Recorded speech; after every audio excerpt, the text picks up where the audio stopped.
ازيكم عاملين ايه؟ النهارده هنعمل ان شاء الله اكله سمك بطريقه سهله وبسيطه، وهنعمل رز بطريقه مختلفه مع سلطه. وقبل ما نبدا تخش اللايك والاشتراك في القناه. يلا نبدا وصفه.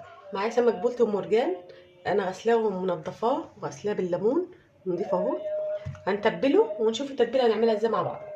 معايا 3 معالق كبار هريس الشطه، دي حسب الكميه اللي انت بتعمليها، واللي يفيض احنا ما بنرموش. 3 معالق هريس الشطه، ومعايا ملح وكمون وكزبره، ومعايا عصير ليمونتين كبار. ولو حابه تحطي توم حطي براحتك، بس احنا عندي ولادي ما بيحبوش التوم في السمك. وابتدي اتبل السمك. اول حاجه السمك عشان بيبقى كبير شويه عشان يستوي معايا ويبقى كويس حلو، بعمل فتحات فيه كده. لو صغير ما بعملش فيه الفتحات دي خالص، واروح متبلاه. بس ما بحشيش في التتبيله في الفتحات دي عشان كله بيطلع في زيت ما اجي اقليه. لو السمكه بتبقى صغيره بعملها من ناحيه واحده كده.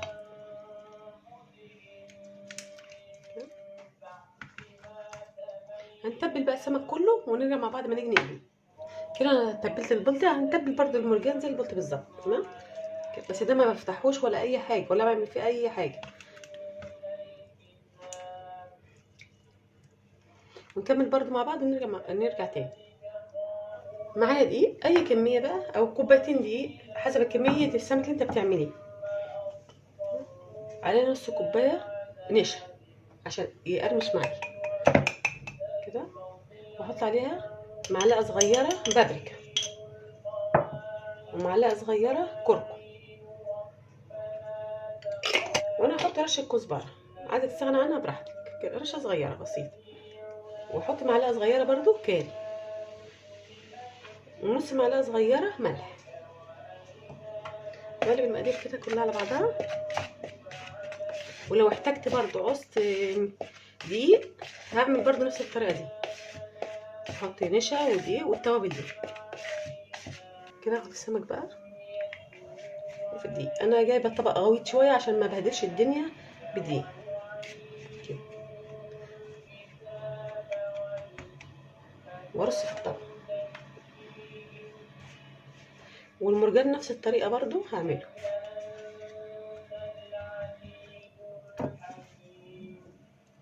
هنكمل باقي الكميه ونرجع مع بعض. كده برضو هحط المرجان في الدقيق برضو هتبقى كده بالدقيق.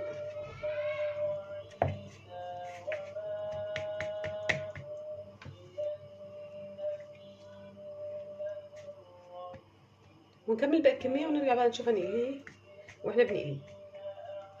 كده الزيت انا حطيته اتقدح معايا وسخن. بحط عكس بعض عشان ما اجي اقلبه.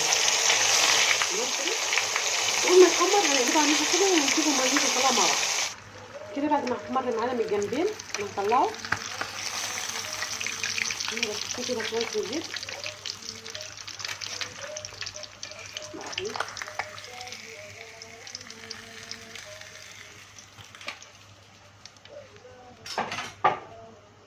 نفس الطريقه برضه احط.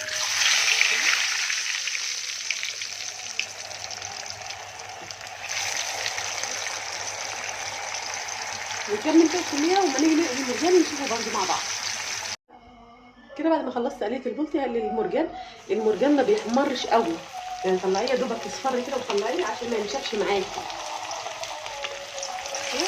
بقول لبناتي الصغيره عشان يبقى عارفين المرجان يا دوبك يتحمر كده بسيط ونطلعه على طول، عشان ده لو اتحمر قوي هينشف معاكي، وعشان هو صغير ما بيبقاش فيه لحم كتير كده. برضه هنشوفه ما يتقلي هوريكم بيبقى لونه عامل ازاي. كده اول بص بيصفر معايا ده، اول ما يصفر كده بالطريقه دي هروح قلبها على طول. يصفر برضه من الناحيه الثانيه واطلعه، ما نشفوش عشان ما ينشفش معايا يبقى ايه ناشف تمام كده، ياخد اللون ده. كده اول ما احمر معايا اهو بقى بالشكل ده يا دوبك يصفر كده بسيط، واطلعه على طول. ونخلص بقى الكميه ونرجع نشوف ان شاء الله نعمل.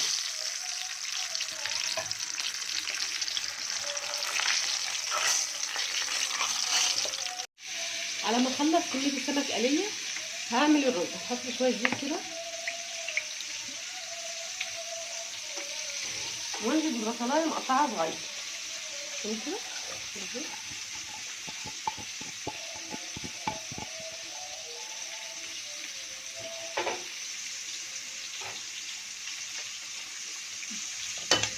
هتنيني اقلب فيها بقى لما تصفر معايا او تحمر تاخد لون من بعد كده، ونشوف هنكمل نعمل ايه. كده اول ما البصله تتحمر وحط تحمير البصله بتاعت الرز بتاع السمك تبقى غامقه شويه، حط نص معلقه صغيره ثوم وقلب تشويحه كده وانزل بالرز.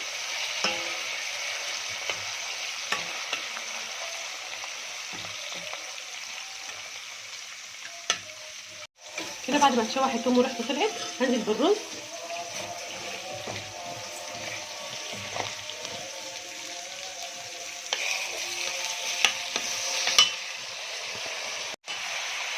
كده بعد ما حطيت الرز هشوح فيه، هحط معلقه كبيره ملح وادوق بقى من بوق الميه هدوق. انا اشوح فيه لغايه ما الرزايه تسخن معايا تمام كده. بعد كده انزل بالميه، ودولت 4 كوبايات رز، الرز اللي هو المصري بتاعنا. هحط يعني نص معلقه عشان دي معلقه التوابل صغننه ملكها، يعني نص معلقه صغيره كركم، وزيها تاني بيدي طعم الرز حلو ولون حلو. هتنيه بقى نقلب فيه واشوح فيه كده لغايه ما يعني الرزايه تسخن معايا عشان ما يعجنش، ونشوف هنحط مقدار الميه بتاعته قد ايه. بعد ما الرز شوحته كده كويس هنزل عليه بالميه السخنه. شوف مراحل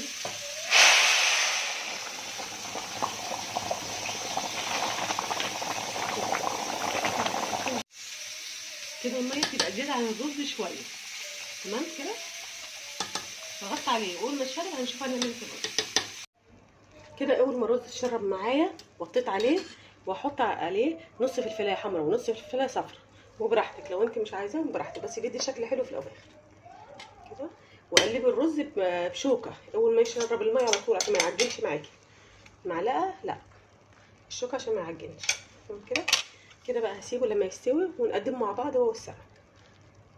كده بعد ما الرز استوى معايا استوى ومفرفل مش معجن ولا اي حاجه، هنغرف بقى مع بعض ونشوف هنقدم الاكل مع بعض. كده بعد ما خلصنا السمك بتاعنا وعرفنا الرز وعملنا سلطه جنبيه، والف انا وشفا.